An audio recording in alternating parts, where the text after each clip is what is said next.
a photorealistic 8K cinematic image, 16.9. Under a bright morning sky, Samuel Sam Merrin, a 63-year-old veteran with neatly brushed silver hair, a short-trimmed beard, and warm hazel eyes, stands before the moss-covered gates of Ravenmoor Keep beside his loyal German shepherd, Kaya.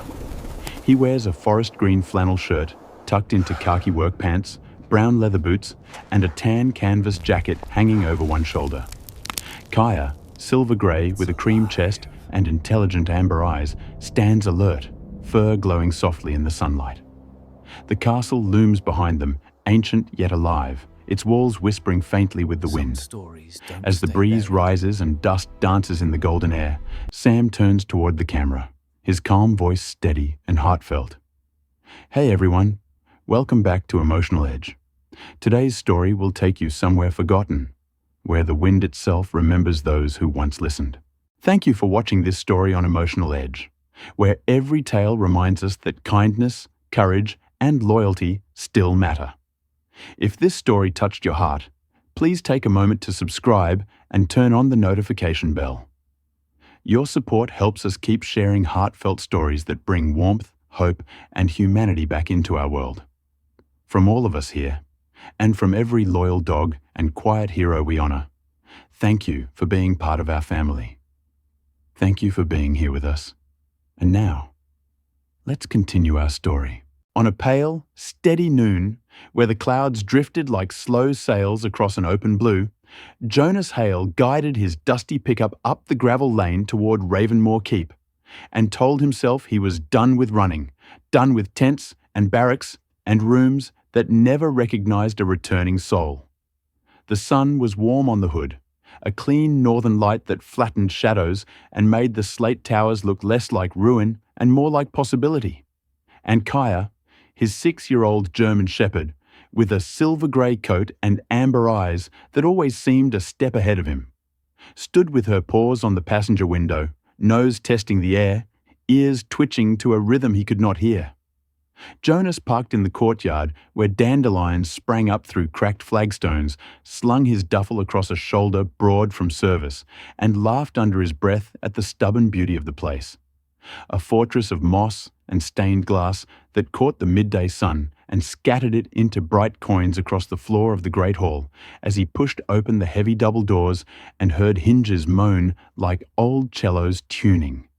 Then felt something else, subtle but undeniable, a low, steady vibration running through the stone into his boots as if the walls themselves were breathing. And Kaya moved the way soldiers move when training meets instinct, trotting a precise arc along the baseboards, nose down, tail level, until she stopped, planted, and fixed her eyes on a narrow bronze grill, no bigger than a hand, where a faint cool breath issued like the whisper of an unslept secret. He crouched, set his palm to the wall, felt a pulse. Not an electrical tick, not the thrum of any generator, but a rounded, organic pressure wash that swelled and eased like a lung. And he remembered stretches of desert afternoon, where heat warped the horizon and radios murmured in codes you felt before you knew. And he said softly, "You're alive, aren't you?" To the daylight sifting through dust motes that burned like tiny suns in air, scented with cedar and iron, then stood and took in the hall. The portrait of a stern man in a dark coat whose eyes followed the light. The brass plaque beneath engraved in old serif letters that caught the sun like a promise. Listen to the wind, and you'll find your way. And Jonas smiled because after everything he had lost, after years of orders that did not make sense, here was an order that did. Listen. So he walked the perimeter in the clear noon, lifting fallen frames, propping a broken chair, touching stone as if it were a friend returned from long duty. And out in the courtyard, the lake flashed steel blue between pines, and the day smelled of thawing earth and resin. And a swallow drew a clean line through the air like a pen that knew exactly what to write. And he thought how strange it was that a tax auction could hand him something that felt less bought than given. Kaya whuffed once, a small sound of satisfaction, and Jonas followed her to a side corridor where sunlight made ladders on the floor and found a door that opened to a stair spiraling down. The air cooler and sharper. The sound a little stronger, low, like a distant barge horn heard across water at noon. So he did what a careful man does. Set the duffel down, checked beam and footing, spoke to Kaya the way he had on patrol when keeping his voice even mattered most, and descended into the undercroft where carvings lived under dust. Vines, stars, a repeated blossom with 7 rounded petals, and where the light, even filtered through the stairwell, felt honest rather than haunted, and when he leaned on a central pedestal, he felt the stone answer him with a gentle rise as if calibrated to the weight of a returning hand, and he said out loud into the bright quiet, "If you're a machine, you're a kind machine." Then laughed at himself because talking to stone at noon is better than arguing with ghosts at midnight, and because nothing here felt like a trick, it felt like purpose.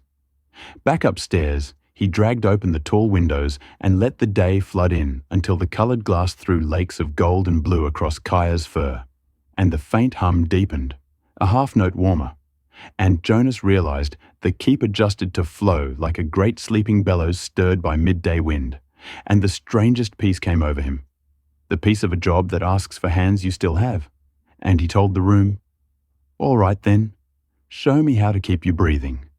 And in that bright vow, made without witnesses except a dog who had already chosen him, the house seemed to settle into a clearer tone, as if saying, "Finally, someone who listens." By late morning the next day, the sun was high and polished, turning the lake into hammered silver, while a slow wind pressed the pines into a whisper that matched the keep's low hum. And Jonas, clean shirt, sleeves rolled, a graphite smudge on his thumb from sketching the patterns in the undercroft, watched an old 3-speed bicycle rattle up the lane with a wicker basket tied to the handlebars, and the rider, Nora Whitfield, the town librarian whose moss-green coat and cloud of silver curls announced both warmth and iron, braked in the courtyard, tilted the kickstand with a practiced ankle, and said without preface, "You must be the man who bought our orchestra." A sentence so matter-of-fact under the noon glare that Jonas laughed and took the thermos she thrust at him, steam ribboning in the sun as she stepped inside like a guide returning to a favourite exhibition, and pointed her chin at the portrait. "Aldrich Ravenmore," she said, "timber baron, amateur scientist, stubborn romantic. He built this place in 1894 as a bell house, and before radios, the sailors timed their runs by what they heard from these cliffs." Then ran her fingertips along a mortar seam where a hairline vent breathed cool day air and murmured, "Still breathing, are we?" in the tone of someone addressing a brave patient. Jonas poured 2 enamel cups. Kaya leaned gently against Nora's knee, and the woman smiled down at the dog like an old friend as she produced a roll of thin onion skin plans from her basket and spread them in a rectangle of sun on the floor, the paper bright as pewter at the edges, revealing a web of tunnels and rises and chokes labelled with neat Victorian script: North Vent, East Bell, Floodgate, Relief Iris. And there, stamped in a corner, the emblem Jonas had half seen in the cellar, a 7-petalled blossom. "He called it the windflower," Nora said, tapping the motif, "because each petal corresponds to a resonant band. Aldrich wrote that when the windflower is tuned, the house can sing a clear tone across the lake to warn of pressure drops hours before the harbour feels them." And in the noon light, that truth felt less like myth than craftsmanship, not magic, but mind. And Jonas felt himself straighten with a pride he had not expected to feel for a stranger's dream. When a shadow crossed the threshold and a woman in a khaki field jacket stepped into the sun-filled hall with the careful confidence of people who respect fragile things, and introduced herself as Dr. Lynn Armitage, acoustics and environmental resonance, invited by Nora because she refuses to let good music die. And Lynn knelt so Kaya could scent her gloves before unrolling a small array of pencil-thin microphones and a tablet that lit up pale in daylight, then placed sensors along the baseboards where the faint breath issued, and watched a river of green move across the screen, her lips curving with delight. "Infrasound," she said. "Steady around 18 hertz. You can't hear it, but your bones can. This geometry is deliberate, Jonas. Nothing about these vents is accidental. And she asked permission to map a wider loop, which of course he gave, because the sun glittered like approval on the glass, and the dog had already decided Lynn belonged. And while Nora translated Aldrich's marginalia in the patch of noon at their feet, when the windflower aligns, the bell answers. Do not sell silence. The lake remembers.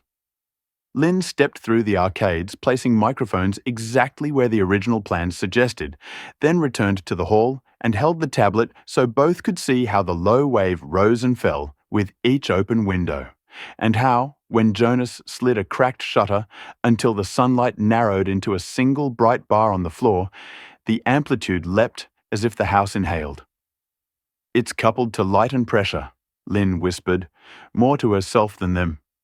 A passive barometer that carries a tone. And under the noon clarity, it all made perfect sense in the way elegant solutions make the heart lighter.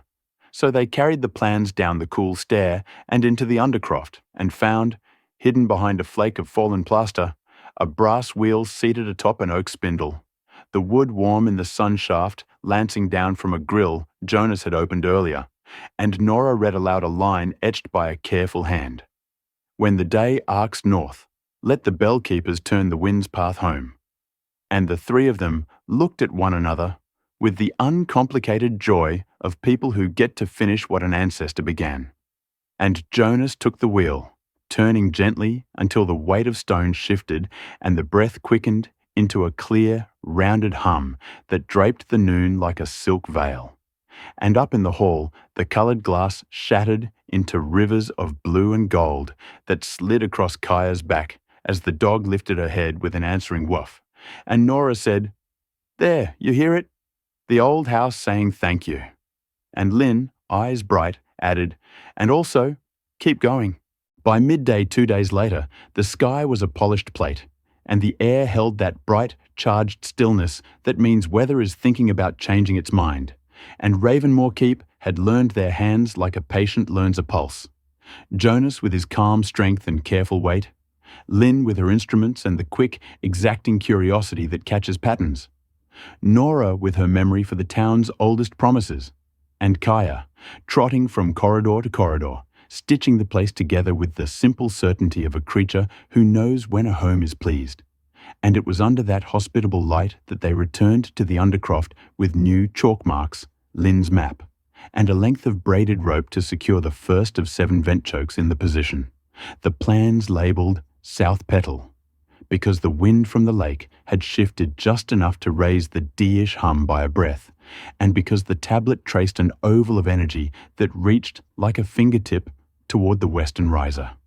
Jonas wedged his shoulder under a stone lever polished by a 100-year-old palm and put his weight to it while the sun lanced down the stairwell and drew a bright chain on the floor, and the lever moved with a grateful groan, the kind machines make when they're relieved not to be forgotten. And Lynn called from the tablet, Hold there, watch this. And the green line steadied into a clean band while the hall above seemed to grow a size larger with the shift in pressure. Papers tickled, Nora's curls lifted, Kaya sneezed in surprise, and Nora laughed, wiping sun sweat from her temple and reading another line from Aldrich's notes. When the 7 petals agree, the bell will speak over water. And in the shine of that sentence, they saw what mattered most, that this was not a toy or a trick or a collector's curiosity, but a civic instrument, an inland lighthouse built of air, sunlight, and stone. They traced the tunnel that ran under the north courtyard and found a seam that didn't belong, a clean, purposeful line of fitted blocks that suggested a panel rather than a wall.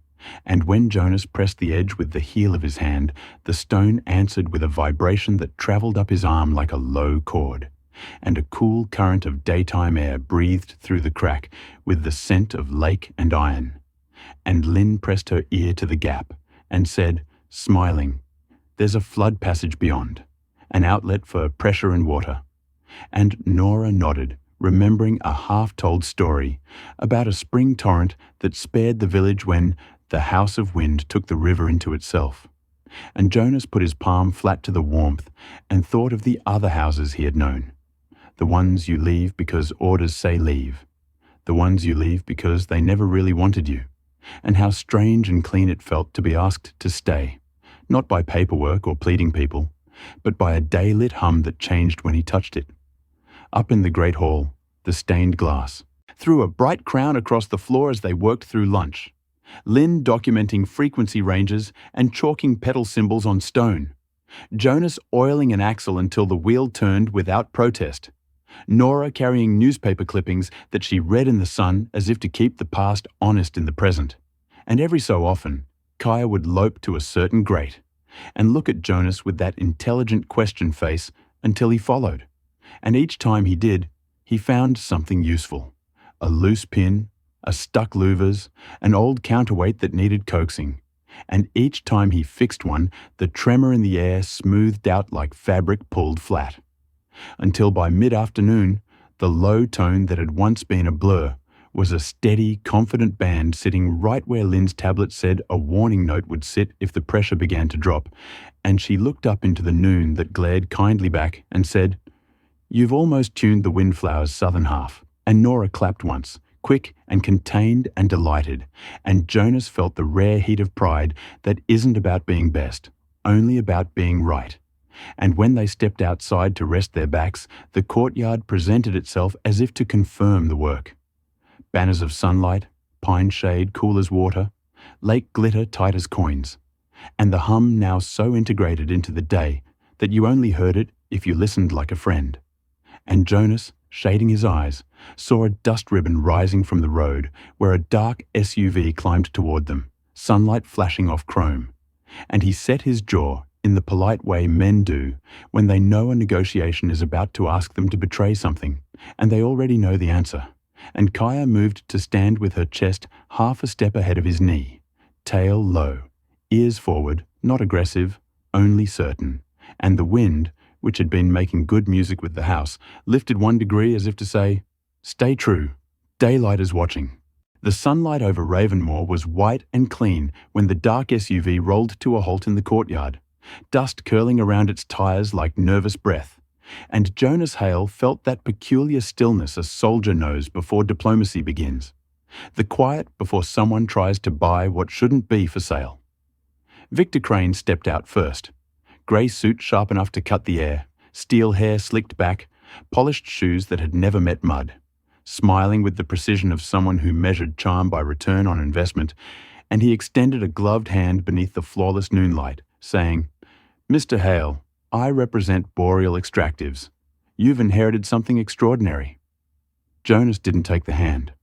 Kaya stood half a step in front, her silver-grey fur glinting in the sun, amber eyes fixed, tail low but steady. "You came a long way to tell me that," Jonas said, his voice level but edged. Crane's grin didn't falter. "Our seismic data shows rich quartz veins under this property. We're offering you freedom from upkeep, and a considerable sum." Jonas's eyes moved over the lake, flashing like mirrors in daylight, over the tower windows catching sun the color of honey, and said, "I didn't come here to cash out, I came here to listen." Crane's smile cooled. "You're clinging to sentiment over progress." "No," Jonas said, "just choosing which kind of noise I live with." When the man left, the silence afterward felt heavier than before, as if the keep itself held its breath. That afternoon, Lynn and Nora arrived, their faces bright against the high sun, carrying tools and files. Jonas told them about Crane, about the offer, about the smell of polished lies. Lynn frowned under her braid's copper glint. "They'll come back. People like that always do," she said.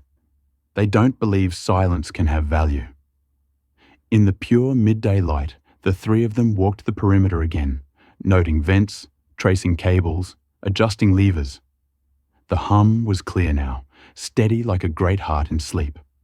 But then Kaya froze near the southern vent, head low, a soft growl humming in her chest. Jonas knelt. Beneath the grill, half buried in dust, a thin metallic glint pulsed once with a red blink. Lynn exhaled sharply. "That's a probe. Industrial, frequency mapping, and mill grade." Jonas slid his knife under the casing, the sun reflecting off the blade, and lifted it free. The tiny light blinked faster before he snapped the battery loose. The hum in the stone shifted immediately, a sigh of relief that felt almost human. "They're scanning the network," Lynn said, shielding her eyes from the glare. "And if they find resonance points, they can drill through them." Nora's voice broke the quiet. "Then we tell the sheriff. Maya Two Rivers still believes in keeping this town upright." The next hour unfolded in clean, fierce sunlight. Radio calls, photographs for evidence, Kaya patrolling like a soldier. Reborn, Lynn's instruments confirming interference had stopped. When Sheriff Meyer arrived, dark braids pulled tight, navy jacket dusty from the road, she examined the probe under the hot light, the reflected glare cutting lines across her serious face. "Boreal shouldn't even own this tech," she muttered, jotting notes. "I'll delay their permits, but they'll push harder now." Jonas nodded, feeling the warmth of the sun on his neck and the older, colder chill rising from the vents underfoot. "Let them push," he said. "The keep's still got a voice. We'll make sure it's heard." As the sheriff's truck disappeared down the lane, the sky cleared to a brilliant cobalt, and a new gust swept through the courtyard, strong, resonant, alive. The hum beneath their feet deepened, not warning this time, but answering, as though the house approved. Kaya lifted her head and barked once, short and sure, tail flicking gold in the sunlight. Lynn smiled. "She knows it too," she said. Jonas squinted toward the shining horizon where the lake met the light. "Yeah," he replied softly. "She always does." By noon, the day of the Aurora storm, the world looked washed clean. The lake flashing like molten glass under a sky streaked with thin white clouds that promised something big, and the entire keep thrummed with invisible movement. Vents vibrating, papers fluttering, a deep low note pacing the air like an animal waiting to be freed. Jonas Hale had been awake since dawn, adjusting the vent levers by hand, muscles tight with a mix of exhaustion and resolve. While Lynn Armitage shouted readings from the balcony, her braid whipped by wind, tablet glowing in the glare, and Nora Whitfield coordinated the volunteers from the village who had come out of curiosity and ended up believing. Even Kaya seemed charged, her coat bright in the daylight, moving between groups like a quiet officer making sure every task held together. 5 vents tuned, Lynn called. 2 left.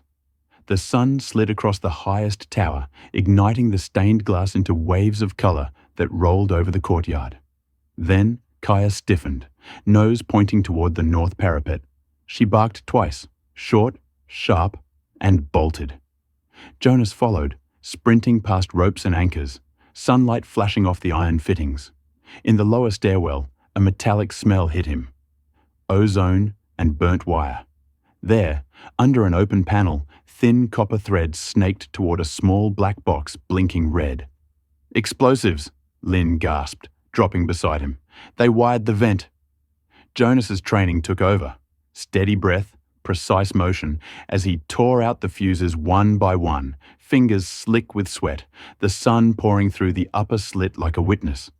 The final spark hissed, died, and a long sigh traveled through the keep. A shifting of weight, of purpose. Outside, a shout rose. "The wind's changing!" The air pressure dropped so fast their ears popped, and the daylight itself seemed to shimmer. "Get the north vent aligned!" Jonas yelled. They hauled the massive wheel together, gears grinding, sunlight flashing off steel teeth, until, with a heavy click, the mechanism locked.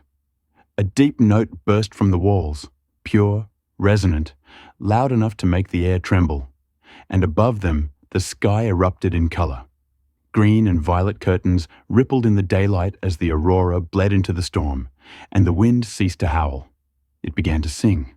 The tones harmonized, a sequence of pulses that rolled out over the lake like waves of breath. Far out at sea, a fishing vessel heard it through its sonar, changed course, and cleared the breakwater moments before a surge shattered it. Back on the cliffs, sunlight refracted through ice crystals and turned the air into 1,000 prisms. Lynn's eyes shone. "It's perfect, exactly in D." Jonas laughed, a clean, disbelieving laugh that felt like sunlight in the lungs. Nora wiped tears from her weather-creased cheeks. The house remembers its duty. Kaya pressed her head against Jonas's hand, eyes warm amber under the shifting sky. He looked down at her, then up at the shining towers. "No," he said softly. "We just reminded it what to do."